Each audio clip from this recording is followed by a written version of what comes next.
आंध्र प्रदेश की तिरुमला पहाड़ी पर भगवान विष्णु का सबसे बड़ा और दुनिया का सबसे धनी मंदिर तिरुपति देवस्थान।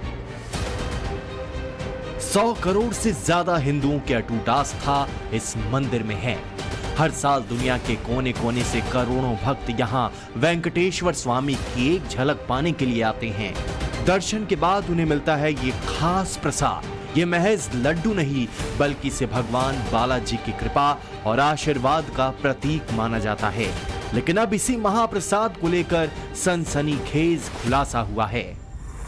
आंध्र प्रदेश के सीएम चंद्रबाबू नायडू ने दावा किया है कि पहले की जगन सरकार में तिरुपति मंदिर में प्रसाद बनाने के लिए जानवरों की चर्बी वाला घी इस्तेमाल होता था।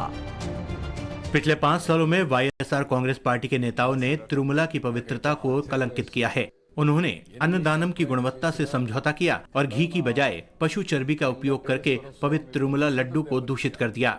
इस खुलासे ने चिंता पैदा कर दी है। हालांकि अब हम शुद्ध घी का उपयोग कर रहे हैं। हम मंदिर की पवित्रता की रक्षा करने का प्रयास कर रहे हैं। चंद्रबाबू नायडू ने ये सनसनीखेज खुलासा एनडीए विधायक दल की बैठक में किया। उनके दावे को सुन वहां मौजूद हर एक शख्स हैरान रह गया। नायडू से पहले आंध्र प्रदेश की वाईएसआरसीपी सरकार ने एक निजी ठेकेदार को घी सप्लाई का ठेका दिया था। बाद में लड्डू की क्वालिटी को लेकर कई शिकायतें मिली। जांच में पता चला कि लड्डू बनाने में जो घी का इस्तेमाल हो रहा था उसमें जानवर की चर्बी थी। जिसके बाद नायडू की लीडरशिप में चल रही राज्य की एनडीए सरकार ने 29 अगस्त को कर्नाटक मिल्क फेडरेशन के नंदिनी ब्रांड को घी देने का कॉन्ट्रैक्ट दिया और अब मंदिर में शुद्ध घी का इस्तेमाल होता है। तिरुमला तिरुपति मंदिर में जो प्रसाद के रूप में लड्डू सैकड़ों सालों से दिया जा रहा है, उस लड्डू पर मानो अब राजनीति शुरू हो गई है। जब आंध्र प्रदेश के मुख्यमंत्री चंद्रबाबू नायडू ने ये कहा कि वाईएसआर जगनमोहन रेड्डी की सरकार के दौरान उस लड्डू में घी की जगह एनिमल फैट को मिलाया गया और तब से राज्य में राजनीति की सरगर्मी जो है वो काफी तेज हो गई है। और आपको ये बता दें कि लड्डू का जो रेसिपी है वो काफी ज्यादा सीक्रेट रहा है। सालों से ये लड्डू जो है वो भक्तों के बीच एक आस्था का प्रतीक बना हुआ है और भक्त जब भी उस लड्डू को प्रसाद के रूप में लेते हैं तो उन्हें ऐसा लगता है कि साक्षात भगवान द्वारा दिया गया वो प्रसाद है। और यही कारण है कि उस प्रसाद में इतनी ज्यादा महत्वता है और इतना ज्यादा श्रद्धा लोगों की जो है जुड़ी हुई है। लेकिन जब से चंद्रबाबू नायडू का ये बयान सामने आया है तब से इस पर राजनीति भी तेज हो गई है। वहीं भक्तों के बीच भी जो एक तरह से स्तब्धता कहीं ना कहीं देखी जा सकती है, वो शौक में है। भगवान बालाजी के महाप्रसाद को लेकर इस सनसनीखेज खुलासे पर हिंदू समाज किस तरह से आहत है, कैसे रिएक्ट कर रहा है, दिखाएंगे आगे। पहले जानिए तिरुपति मंदिर का ये लड्डू क्यों है बेहद खास। तिरुपति मंदिर में भगवान के प्रसाद के लिए लड्डू का इतिहास 300 साल पुराना है। हर दिन करीब 3 लाख लड्डू बनते हैं। इसके लिए करीब 10,000 किलो घी का इस्तेमाल होता है। लड्डू को मंदिर के ही रसोई में पारंपरिक तरीके से तैयार किया जाता है। इसे बनाने में आम लड्डू की तरह बेसन, घी, चीनी, काजू, इलायची और किशमिश का भी इस्तेमाल होता है। लेकिन इसके रेशियो और बनाने का तरीका केवल मंदिर के कुछ रसोइयों को ही पता है। महाप्रसाद के सीक्रेट रेसिपी को कभी भी सार्वजनिक नहीं किया गया और इसे लेकर कई सुरक्षा इंतजाम भी किए गए हैं, जिससे लड्डू की शुद्धता, पवित्रता के साथ इसकी विशिष्टता भी बनी रहे। लेकिन अब इसी लड्डू की पवित्रता को खंडित करने का दावा किया गया है।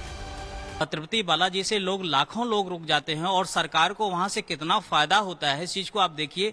वहां कितना चढ़ावा आता है, उससे सरकारें चलती हैं और वहां पर इस प्रकार की गंदगी फैलाई जा रही चरबे की से जो है जो घी बन रहा है उससे इस प्रकार का जो है प्रसाद बन रहा है। निश्चित रूप से बहुत जो है ये दुखद बात है, निंदनीय बात है। इस पर तत्काल वर्तमान सरकार को संज्ञान लेना चाहिए और इतना बड़ा अपराध, ये तो पाप बन रहा है।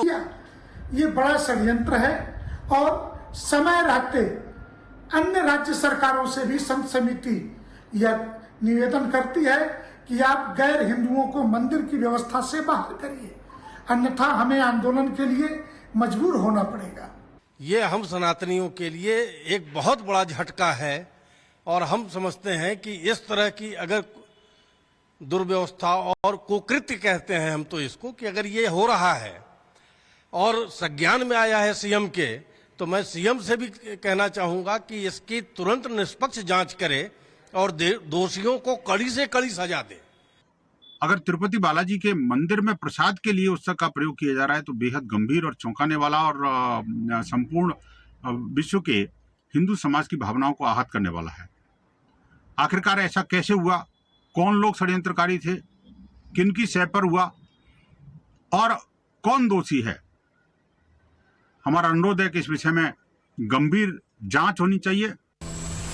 जिस तिरुपति मंदिर के प्रसाद में जानवरों की चर्बी वाले घी के मिलावट का संगीन आरोप लगा है, उस मंदिर की कमाई के बारे में जानेंगे तो हैरान रह जाएंगे। 7 पहाड़ियों पर बने इस मंदिर को चलाने का काम एक ट्रस्ट तिरुमाला तिरुपति देवस्थानम यानी टीटीडी ट्रस्ट करता है। टीटीडी ही हर साल मंदिर का बजट तय करता है। टीटीडी की ये जिम्मेदारी है कि पैसे कहां से आएंगे और उन्हें कहां खर्च करना है। साल 2024-25 के लिए ट्रस्ट ने 5,142 करोड़ के बजट को मंजूरी दी है।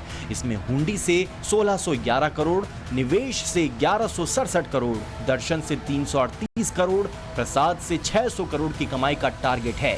खर्च की बात करें तो ट्रस्ट को सबसे ज्यादा खर्च सैलरी में 1,733 करोड़ करना होता है, जबकि दूसरे मद में 1,500 करोड़ खर्च का अनुमान है।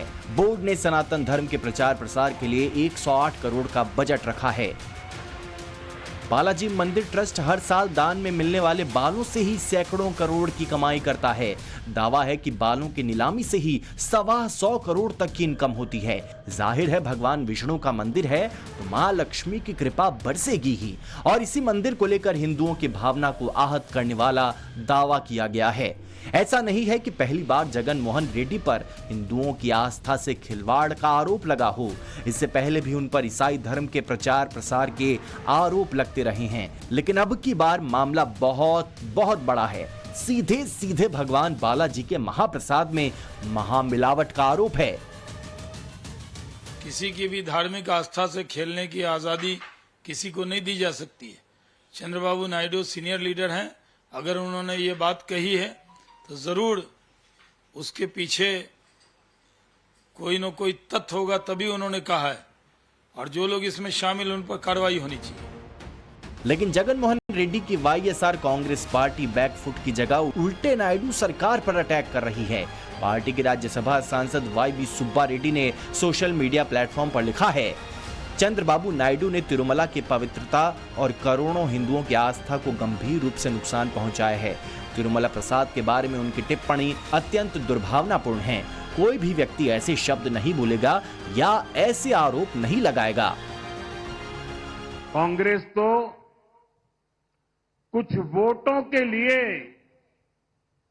हमारी आस्था और हमारी संस्कृति को कभी भी दांव पर लगा सकती है। चंद्रबाबू नायडू के दावों को इसलिए भी हल्के में नहीं लिया जा सकता क्योंकि इतिहास गवाह है कि सनातन विरोधियों ने वोट की सियासत की खातिर जरूरत पड़ने पर हिंदू आस्था और संस्कृति को भी दांव लगाने से परहेज नहीं किया। ब्यूरो रिपोर्ट, टाइम्स नाउ नव भारत।